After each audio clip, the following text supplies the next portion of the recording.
PA2 เนาะโปรแกรมมันข้างเป็นจอสีเขียวบางครั้งก็เฮาก็อัปเดตได้บางครั้งก็อัปเดตบ่ได้ถ้าว่าระบบ USB มันมีปัญหาพวก IC 10 USB เนาะอันนี้ถือว่ายังโชคดีของลูกค้าที่ว่าเป็นจอเขียวมาเนาะมาหาเฮาทางเฮาก็อัปเดตให้ได้แล้วเนาะขั้นตอนมันก็บ่ยุ่งบ่ยากดอกมีแต่เฮาไปดาวน์โหลดเอาอยู่บริษัทของซอฟต์แวร์มันแล้วก็มาอัปโหลดลงนี่คือว่าผ่านแน่นอนขั้นตอนนี่เฮาก็เกียมสิเปิดเพลงเบิ่งมาลองเบิ่งกัน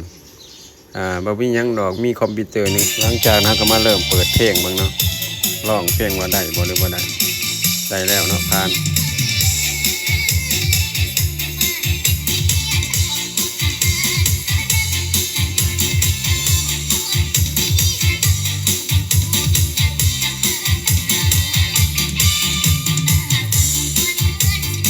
ขั้นตอนมันก็มีประมาณนี้เนาะ